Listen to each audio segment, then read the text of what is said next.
Pemirsa, kapal Coast Guard pemerintah Tiongkok menghalangi penangkapan kapal pencuri ikan oleh petugas Kementerian Kelautan dan Perikanan atau KKP di Natuna. Kejadian ini memicu Menteri KKP Susi Pujiastuti memanggil Dubes Tiongkok karena untuk kesekian kalinya pemerintah Tiongkok menghalangi upaya Indonesia memberantas pencurian ikan di perairan Indonesia. Kita akan membahas masalah ini dengan Martin Huta Barat. Beliau adalah anggota Komisi 1 DPR RI dari fraksi Gerindra. Selamat pagi Pak Martin. Dan juga sudah ada Pak Alexius Jemadu, atau di sini guru besar politik internasional dari UPH, begitu ya, Pak Alexius. Kita ke Pak Alex terlebih dahulu. Langkah elegan namun tegas semacam apa yang bisa dilakukan oleh Indonesia untuk kemudian menegakkan supremasi hukum Indonesia di mata internasional, Pak?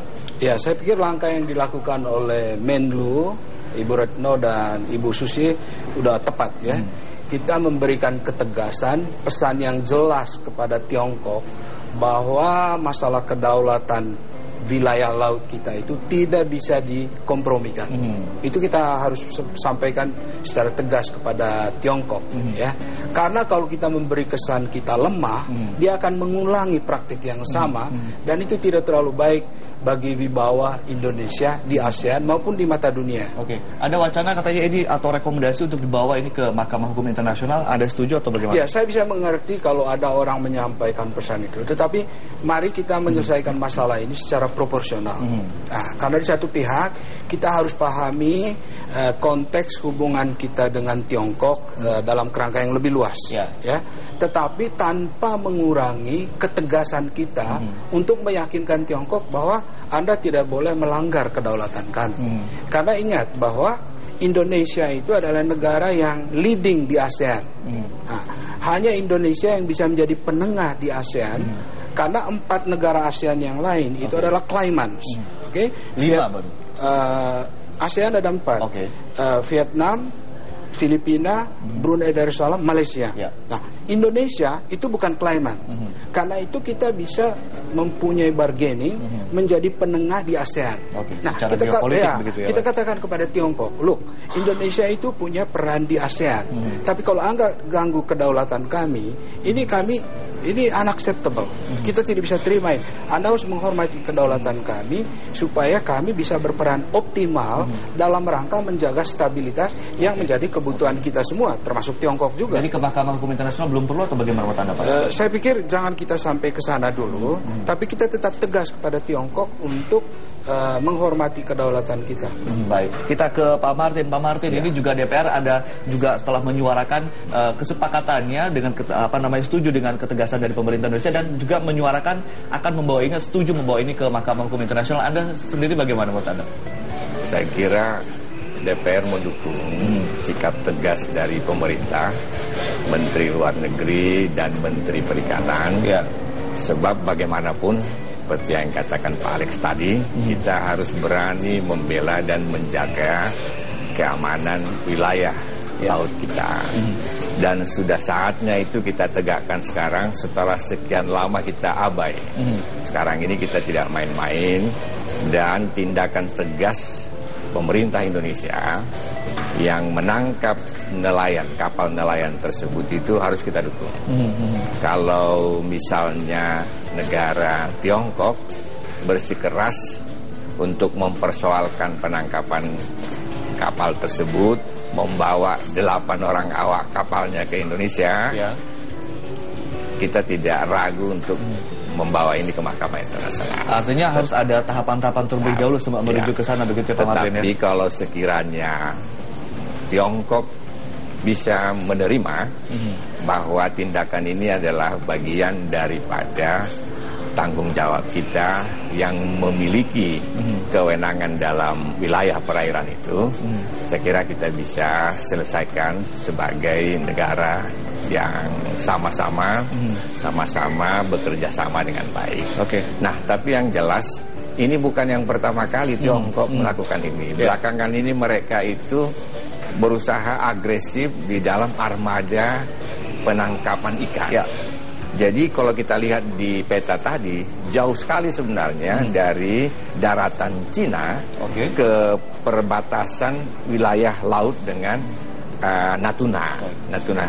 Jadi saya dengan kawan-kawan bulan lalu sudah datang ke Natuna, melihat bagaimana persiapan kita menghadapi adanya pencurian ikan di laut oleh negara-negara. Salah satu yang sangat agresif tadi itu adalah Tiongkok ini. Jadi konteksnya pencurian laut, bukan pencaplokan wilayah, begitu ya? Karena masalah yang dihadapi oleh negara-negara ASEAN adalah itu. Dan caranya nelayan Cina itu tidak satu-satu kapal, tapi kapal itu berkelompok. Dan beberapa kelompok itu ada yang spesial melakukan penangkapan ikan. Di belakangnya itu ada kapal yang mempersiapkan BBM-nya, ada penampungan ikannya, ada juga yang mempersiapkan bahan kebutuhannya, dan di belakangnya lagi adalah kapal tentara angkatan laut Tiongkok, sering disebut oleh mereka memang adalah Coast Guard. Baik, Pak Martin, sebentar, mungkin saya potong sebentar. Ini artinya pencurian yang katakanlah dilegalkan oleh negara lain terhadap negara lain, atau dalam hal ini lah Indonesia. Nah, dari pihak DPR sendiri, apakah ada rekomendasi-rekomendasi khusus terkait hal ini, Pak? Kita hanya mendukung pemerintah melakukan tindakan tegas terhadap kapal siapapun, nelayan dari negara pun yang masuk ke wilayah kita. Kita harus tangkap, kita harus betul lakukan penegakan hukum di laut. Jadi sekarang ini kita lagi sedang memperkuat Bakamla kita, Badan Keamanan Laut kita.